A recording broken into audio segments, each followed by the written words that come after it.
Mga kababayan, alam nyo ba, naglabas ng bagong executive order si Pangulong Bongbong Marcos para tanggalan ng National Security Council si VP Sara Duterte, pati na rin si dating Pangulong Duterte at ibang dating Pangulo ng Pilipinas. Ano na ang nangyayari sa ating gobyerno? Panoorin po natin ito hanggang sa huli. President Bongbong Marcos issues an executive order reorganizing the National Security Council and removing Vice President Sara Duterte as a member. Under Executive Order No. 81, signed last December 30 and released to the public on Friday, January 3, the National Security Council will now be composed of the President, Senate President, Speaker of the House of Representatives, and several other government officials, with the position of Vice President not included in the list. The order also removes past Philippine presidents as members of the National Security Council. Meanwhile, the National Security Council Executive Committee will be composed of the President, Executive Secretary, Senate President, and House Speaker, among other government officials. According to Executive Order 81, all orders, rules, and regulations and other issuances or parts that are inconsistent with the provisions of the new order are repealed or modified accordingly. Asked by reporters why the National Security Council was restructured, Executive Secretary Lucas Bersamin says it was to reorganize and streamline the membership of the council. He adds that the Vice President is currently not considered relevant to the responsibilities of membership in the council. Nevertheless, he notes that the executive order authorizes the President to designate other government officials and private citizens as members when the need arises. On November 25 last year, Duterte released a statement questioning why the National Security Council allegedly did not invite her to a meeting held the previous day. The Vice President also demanded a copy of the notice of the meeting, along with proof of service, a list of attendees, photos of the meeting, and the notarized minutes of the meeting. Anyway, ngayon mga partner, napapansin nyo naman siguro na bukod sa yung mga nasa gobyerno natin, mga walang modo, mga bastos, wala na rin mga respeto. Piruin mo, no? Saka walang kagatul-gatul. Tinanggal si VP Sara as a member or panel of National Security Commission, si PRRD, pati na rin itong mga dating presidente. Ito ay pambababoy sa ng Pilipinas, sa batas ng Pilipinas dahil ito mga kababayan, no? Ang napaka-importante po nito na may magbabalanse, no? May magbabalanse. Kasi pag sila na lang po ang nandyan, wala na po tayong alam. Pwede sila gumawa-gawa ng mga ganito na mayroong threat ang Pilipinas, may threat ang ating bansa, kailangan natin gumawa ng ganito, kailangan natin gumawa ng ganyan. Pero ito pangalawang pinakamataas na leader ng bansa, ganun na lang bastusin. Vice President yan eh. At nakaupo pa yan. Tayo pa kaya? Na mga ordinaryong Pilipino. Kaya mga babayan, sobra na po ito. Ito tinanggal si VP Sara as a panel of National Security Commission. Yan po ang nangangalaga dito sa seguridad ng ating bansa. So sila na lang po dyan. Pwede sila gumawa pati intel, mga pati intelligence community, intel gathering, na sila, blindsided na sila mga bossing. Yes. Kasi parang lumalabas, wala na silang hindi na sila konektado sa armed forces. So even sa mga intelligence community, mga intelligence officers, hindi na sila pwedeng mag-impose. Hindi na sila pwedeng mag-utos. Mawala na ng transparency sa bayang Pilipinas pagka ganyan. Tanga na lang mga Pilipino pag hindi nila inisip na napakalaking panglalapastangan nito. Kailangan ng mga dating presidente, lalong-lalo na ng pangalawang presidente, ng impormasyon patungkol dito sa seguridad ng Pilipinas. Diyos mio, para talagang kakampihan nila mga komunista. Alam naman nila na ang mga Duterte ang kalaban talaga ng mga komunista. Biglang tatanggalan mo sila ng kapangyarihan na magkaroon ng koneksyon sa National Security Council.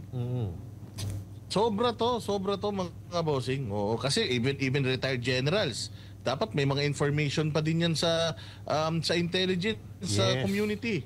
Importante 'yun. Paano mong sasabihin na mas lalong magiging safe ang Pilipinas kung sila na lang mga nasa kapangyarihan yung may hawak ng information, yung mga wala sa kapangyarihan na alam naman natin na nagmamahal sa bayan na dapat dati naman nakakatanggap ng impormasyon, mawawala. Wala na talaga. Kasunod nito, wala na pati pag paglabas ng bahay nyo, kailangan pagpapaalam nyo na sa kanila. Ito mga partners, no? Ang sabi nila, kaya tinanggal kasi si VP Sara Duterte parang threat daw sa security ng Pilipinas dahil nagbabanta. Nanantoko, grabe naman to. Grabing kabastusan to, grabe mga partners. Promise, napakatinding pagkabastos to. Jolly. Tama tatanggalin mo si VP Sara diyan. Kaya nakakatakot yung nangyayari sa Pilipinas. Imaginein mo, isang vice president tatanggalin mo diyan. Tapos si Paduano sinisigawan ng isang general. Pambihira. Talaga nakakatakot yun. Pakukulong mo, parang pinahiya mo, binastos-bastos mo. Binastos-bastos nitong si Paduano, ang isang general. Abay, masakit yun. Kung ako sundalo, hindi lang ako sundalo. Pero kung ako sundalo, masakit yun. General namin yan Wala na mabuti kung konektado sa ano yan Wala na ginagawang katarantaduhan. Tapos pagsisisi.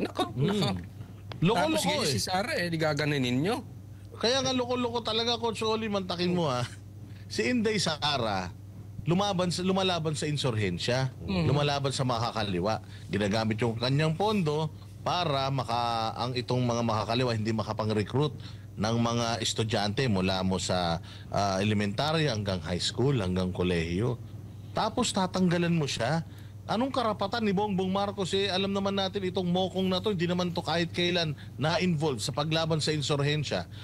Nung panahon nga ng tatay niya nagkaroon ng mga NPA sa Pilipinas. Ngayon naman, nung panahon niya, gusto naman niya, mukhang palakasin na naman ng NPA dito sa Pilipinas. Walang hiya talaga, Ibang klase talaga.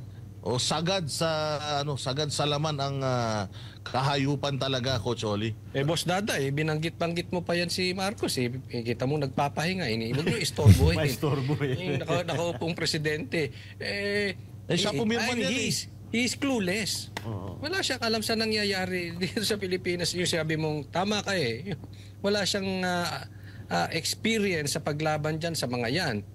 Tapos tatanggalan mo. Hayaan na natin siya mamahinga. Basta tuloy mo lang kung ano Marcos ang ginagawa mo. Ituloy mo kasi marami na nag-aantay sa resulta nung ginagawa mo ngayon. Yun. At ayun hindi kaya si Joma Sison talagang tunay na tatay ni Marcos Jr. Baka. No? Kasi Hindi mo naisip mo pa yun. Hindi kasi isipin nyo maigi siya lang nagbubukod. Palagay ko tatay niyan si SpongeBob Baka yun talaga yung tatay niya Baka nga totoo nga yung sabi-sabi na hindi talaga anak ni Marcos Sr. yan si Marcos Jr. Kasi mas mas panig siya sa mga makakaliwa.